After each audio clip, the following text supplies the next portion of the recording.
I'm sure most of you have heard of this little game called Outward. Some say it's the best RPG they have ever played. Some say it's the worst thing that has touched the planet Earth since the launch of No Man's Sky. And I'm here to tell you, I have no idea which of those statements is true. I have not played a single second of this game ever since it has been released, so this is my first official playthrough of the game. With that being said, Outward 2 was announced some time ago, and for some reason I have this unforeseen hype for it. But Dripper, how can that be?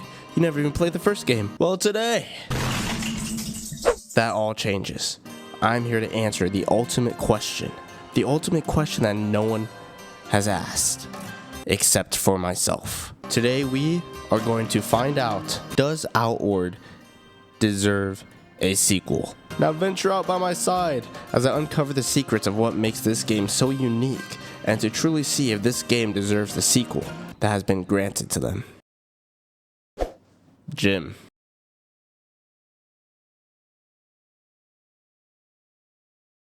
You're looking spiffy. So I've never played Outward a day in my life. I've heard about it. I've never played it though. And I have wishlisted Outward 2 because why not? So I just want to see if Outward 1, the original, really deserves a sequel. This is going to determine whether I play the second game or not, if I enjoy my time on this one. And that was your first mistake. You don't get to enjoy this game. This game is not aiming to please you as you start up Outward. It aims to make your life miserable.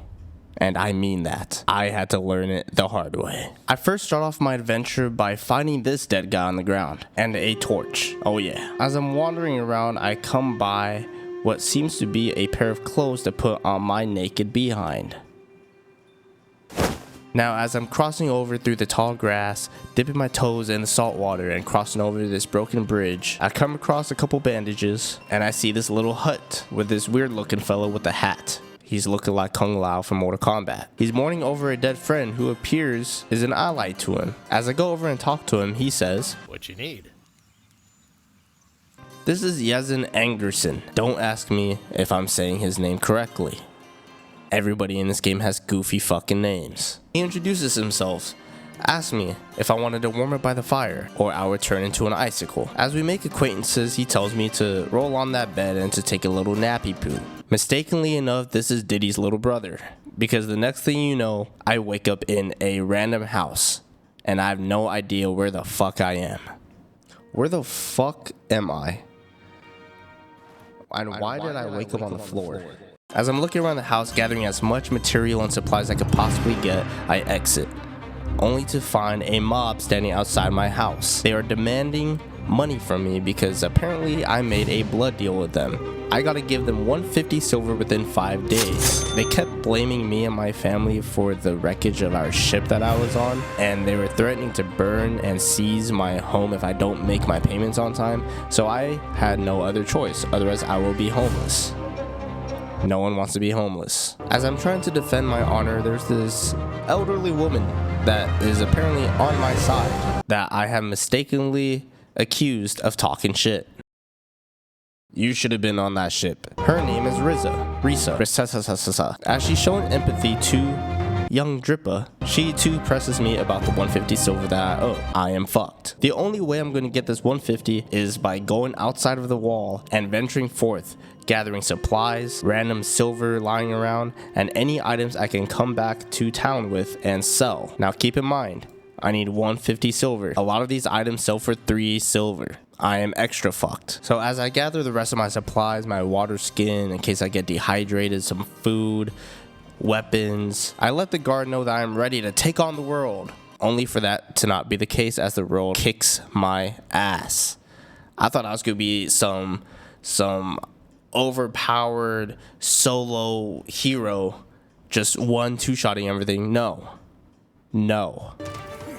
I'm dead. In this game, you are not the main character. In this game, they make you the side character. But not just any side character. Not the side character that sticks by the main character and looks important when he has a smaller role.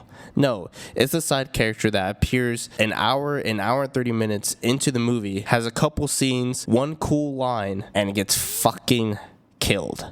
Over and over and over again. Oh! And this is not just the beginning. Our adventures are just getting started. Holy shit, I'm fucking terrible. I can't block in time. Am I doing something wrong? Am I not supposed to be getting into fights this early? I have a feeling that's what's happening. What is this purple shit all around me? Dude, they got so tired of kicking my ass, they threw me out of their own camp. Our adventure continues with me starting a new character. And a new character. And a new character. And no matter how many times I restart this game, no matter how many characters I have to recreate and run through the basics every single time, at the end, I felt like giving up. I closed the game, headed to bed, and was just getting ready to scrap this entire video. But then I realized, I fucking beat Elden Ring. I'm an Elden Lord. I beat one of the hardest games of this generation. I've beaten all the Souls games, Wukong, and yet I'm quitting on this game like a little bitch? Nope. So I reloaded the game the next day, decided to take my time, learn the mechanics, learn how the game works, and let's just say things started to turn around.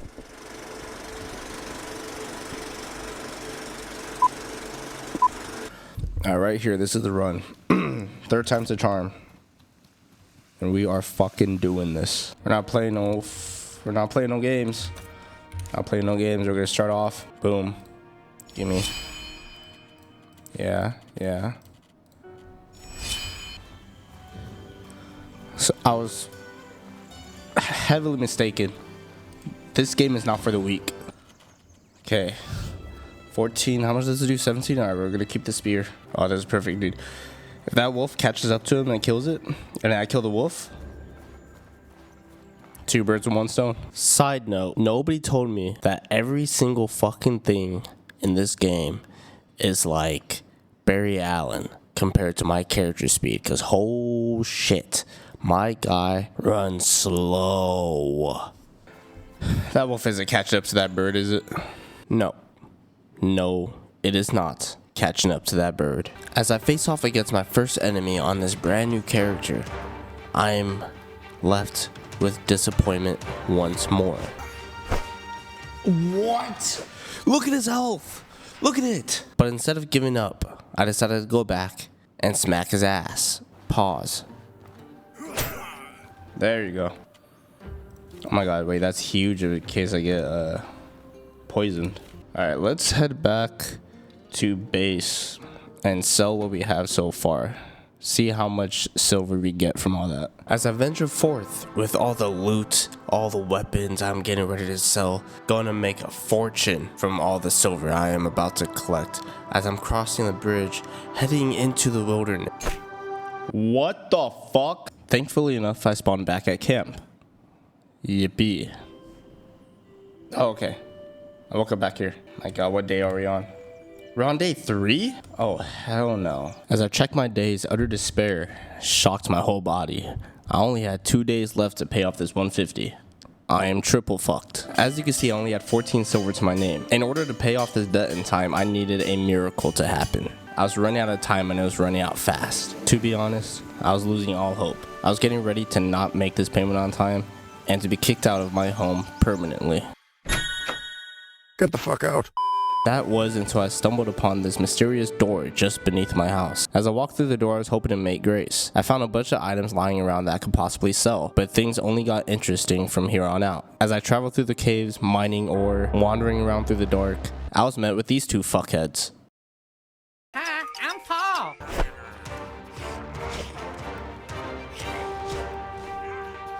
Actually, can I just run past them? Holy shit, I'm running. Fuck that. I don't have time. As I make my way out the cave, I decide to ignore the sign. After exiting, I ended up on a beach stranded. What the fuck? So I've decided the only way I could possibly get out of this is to create a new fucking character. I started off my adventure with this new character on the beach talking to this guy, forcing him to give me money or I am going to shoot him in the face. Wait, you're mugging me? I did not want to repeat my mistakes from the last playthrough, so this time, I'm going all in. I am headed straight to the bandit outpost. Upon arriving, I decided to take a more tactical approach. Earlier on, I ended up picking up these tripwires that I can equip with spikes. I have the spikes. I placed it down right in front of the door, but before I can arm them, this guard decided to be a little bitch and turn around, and so I fucked him up.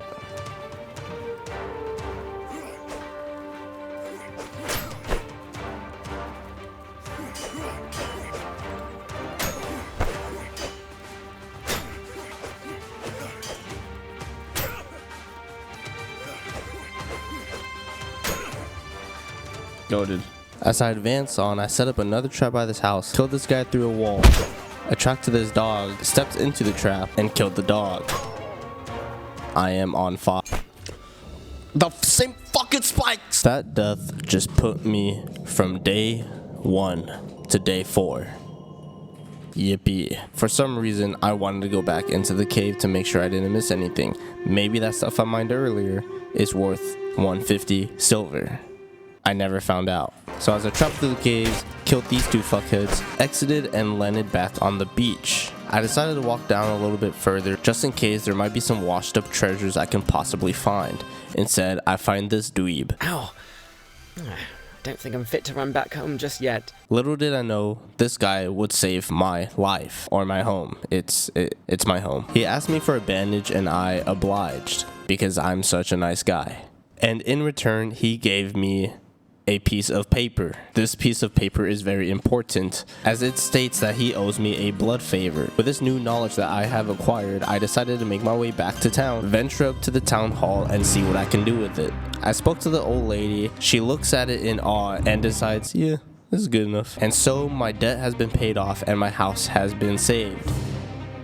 Yippee. Haha, not in debt anymore. Dude, and I gotta keep on my coin? That's insane. As our adventure finally comes to a close, I can most definitely say that this game is a lot of fun. I know it hasn't been showcased in this video, but there is an overarching story with 3 different factions. I haven't completed the full game yet, but if you guys want to see more of this game or any similar games to this, I will 100% be coming back to this and trying to complete it for myself. Maybe make another video or 2 on it. As I progress through the game though, I feel like there isn't an actual in-depth overarching story to it, other than getting quest lines from these different NPCs, from these different factions, upgrading your stats, getting new weapons and abilities and items. I don't see what Hour 2 can possibly bring to the table with that type of formula, rather than to just update this game. But from the looks of it, I am definitely gonna be buying Outward 2, even if it's just for different quests, different weapons, different items, upgraded graphics. If the story does end on a cliffhanger and there is an actual overarching story that I'm just not catching, maybe Hour 2 is gonna progress on that. But even if it doesn't, you don't necessarily need an actual story to make a second game. Maybe they're rebuilding this game from the ground up on a new engine and calling it Hour 2, who knows. But thank you for everyone who tuned in and is supporting the channel. Again, I will be coming back to this game, and I feel like this game does deserve a sequel, because as soon as I started up this game, I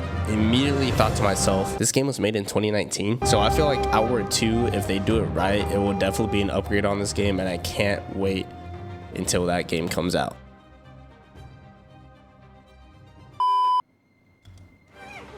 What the